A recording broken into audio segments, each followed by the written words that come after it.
Hi everyone, I hope you can hear me over the wind. I'm going to try the potato field again. I've got about 4 hours. I just thought I'd show you the programs on the metal detector on the Nokta Simplex Plus and the ones that I use anyway. So I hope you can see the screen there. So if we go back, the one that's highlighted now, that's called field, and then we have Park 1, Park 2, beach and all metal. Now I've never used beach or all metal. All metal, I don't really know how to use it. Beach, we don't have any beaches in Birmingham. So the three programs I use is field, Park 1 and Park 2. For this ground I tend to use Park 1 mainly because it's slightly trashy, not too bad. Park 1 isn't a deep program, well, it isn't as deep as field, so what will happen on occasions is I will get a whisper of a signal and then I will go back to field, which is the deepest of the programs that you have. So I usually detect in Park 1, and what I've done is I've turned down the sensitivity because it's very chatty. So the sensitivity is this bar here, and it can go one bar up, or I'll bring it one bar down to take off the sensitivity. The other thing I've learned from Sid, England's history, is I've taken the iron down, the iron signature down on this as well. So I hope that's informative, if not in focus. So I'm going to get on and see what we can find. As I say, I've got about 4 hours, so let's see what we can get out of today. Okay guys, so my first proper signal, it's giving off 6671, so this should be a coin, and no doubt I'm going to be proved wrong again. So let's see if we can do a live dig.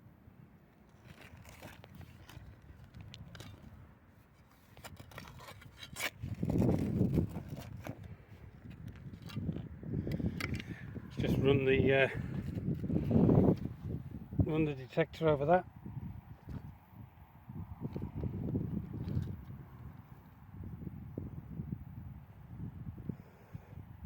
It's telling me it's still down there, but the ID's changed. It's now risen to 86, so it's possibly not a coin now. That's a bit high, but we'll see. Back to the detector.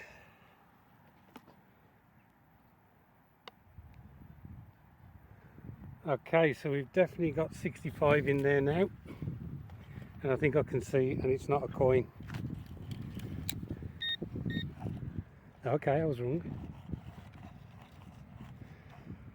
Come on, let's do this. Something over here.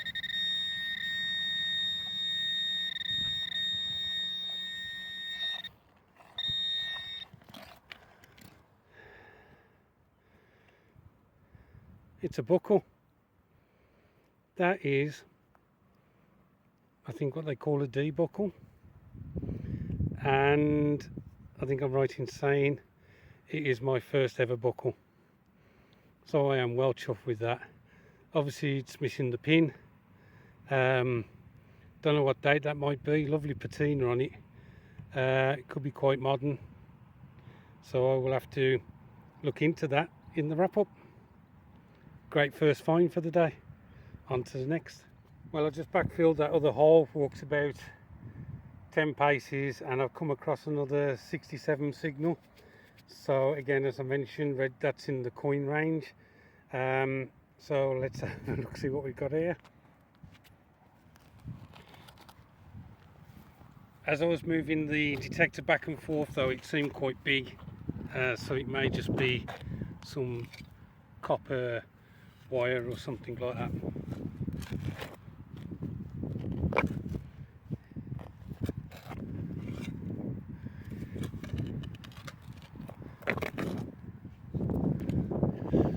Okay, let's move the detector over that lot, see what we've got.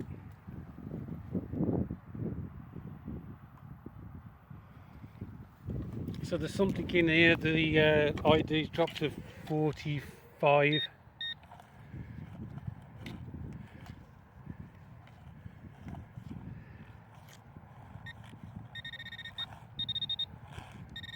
So it should be in this clump. I've took my gloves off because no, it's not. Here it is.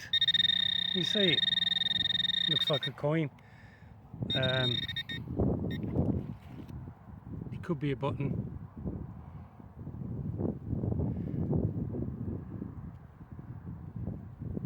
So let's have a look. I took my gloves off because using the camera. So that is a coin.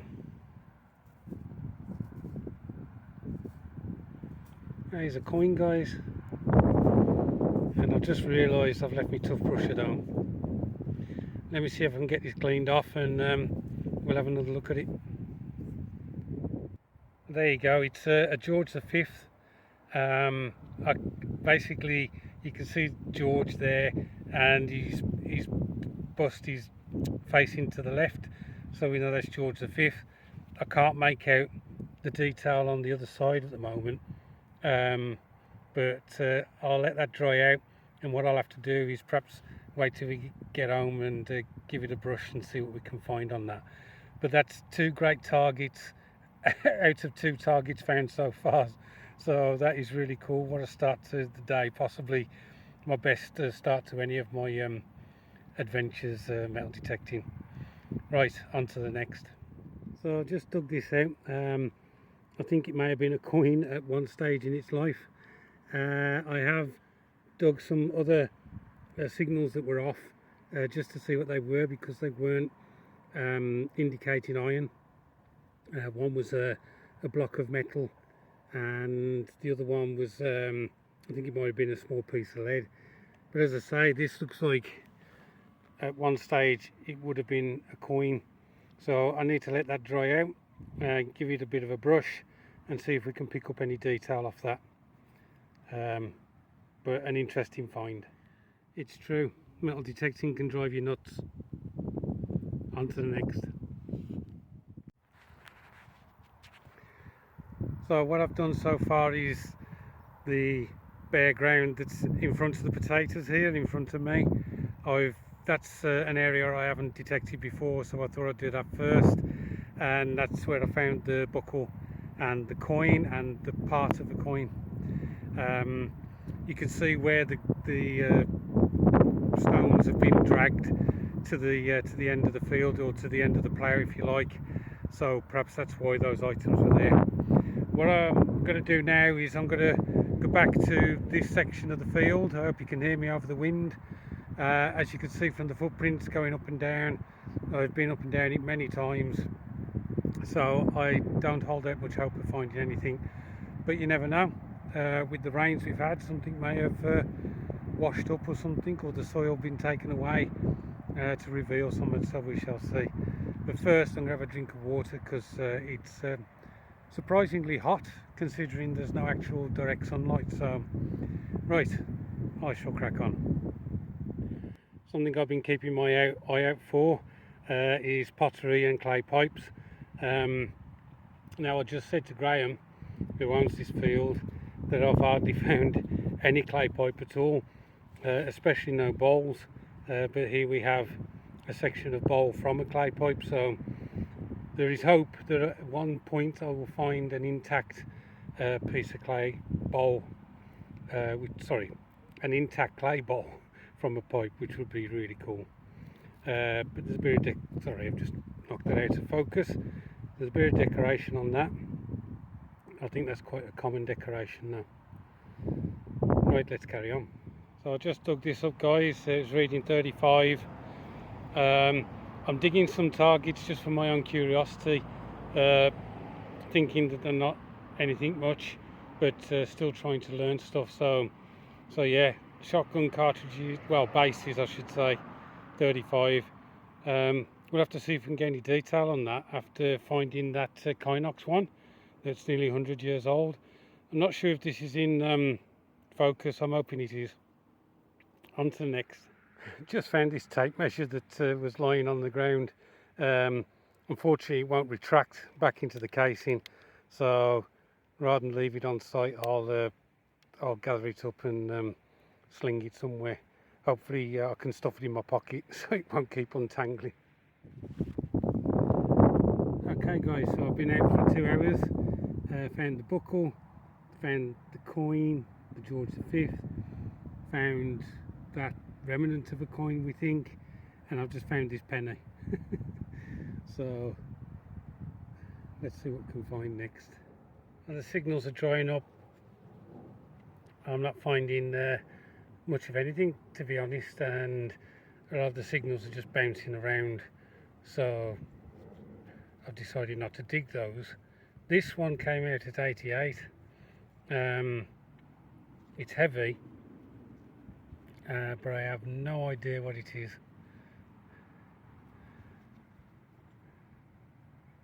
It's got some threading, looks like there, but I'll have to put it on the forum and see if anybody can identify that.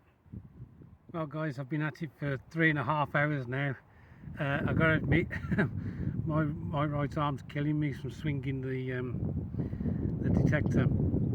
I was thinking of packing up and getting home early, but as I don't get out that often, well, 3 times a week, I need to take as much opportunity as possible when I do get out.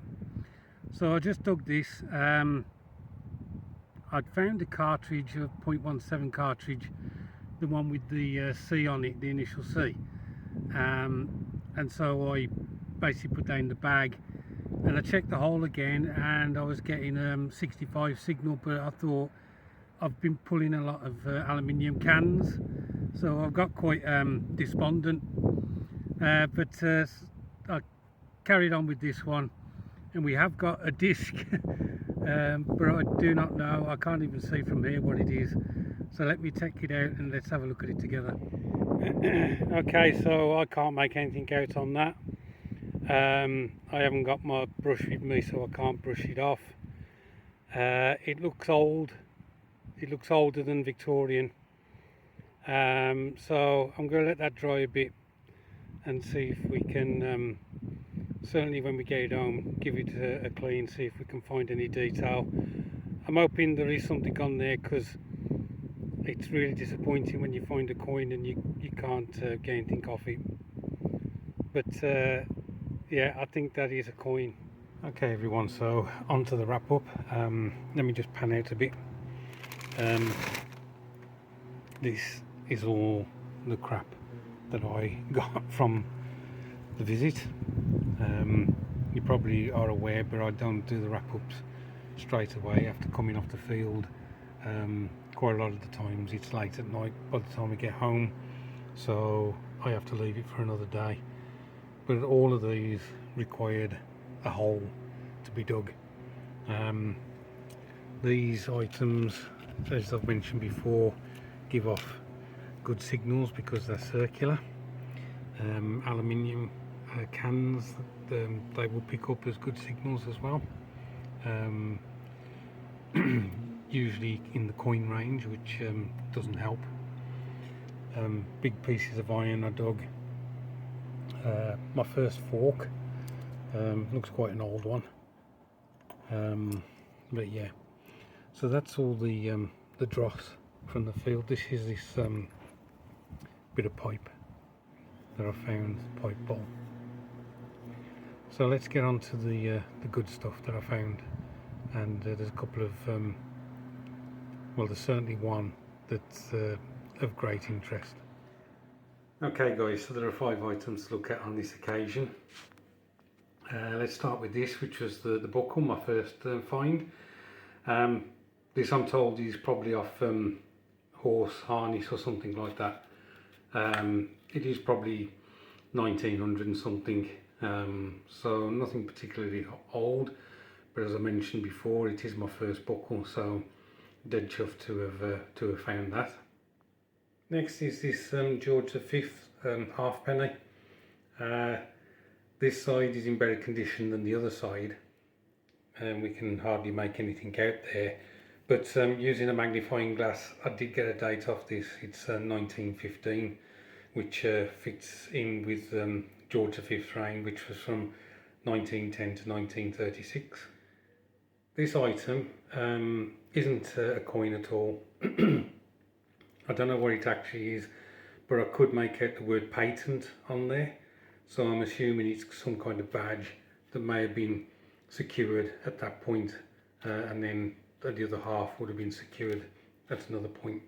So it's not a coin. I couldn't make any paint number out on it. It was in pretty poor condition.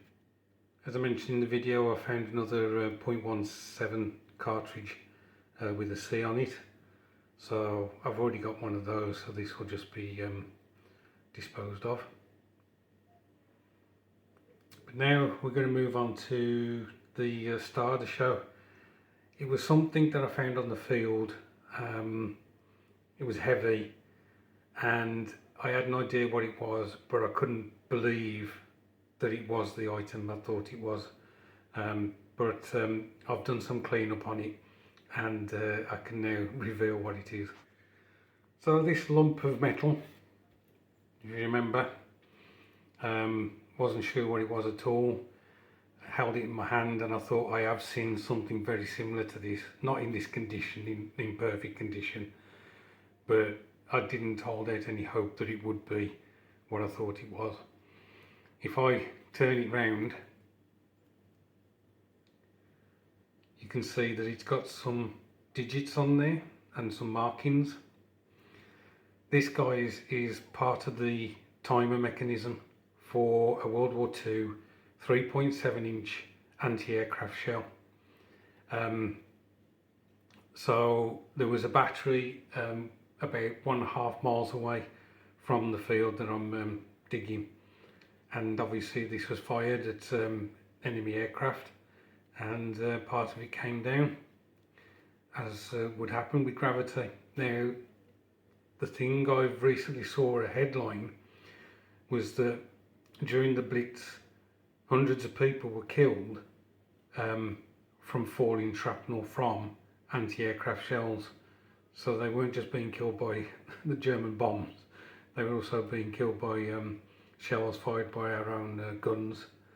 And if you look at this thing, I mean, there are edges to it that are quite sharp, come quite sharp, and what I would say again is the weight of it.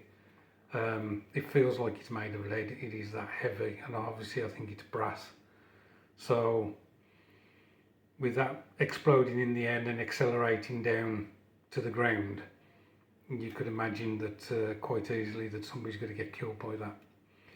But that, I think, up to date has got to be my best find. I don't know whether it's just a connection to World War II. I don't know, but even the silver threepence from 1861, the Victoria silver threepence, this still beats that. So there may be more on that field. I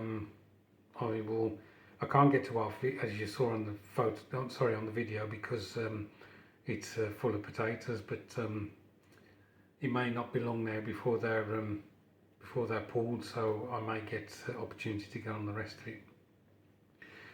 Anyway, guys, I shall wrap it up now. Thanks ever so much for watching. I do appreciate it. Look after yourselves, and I'll catch up with you soon.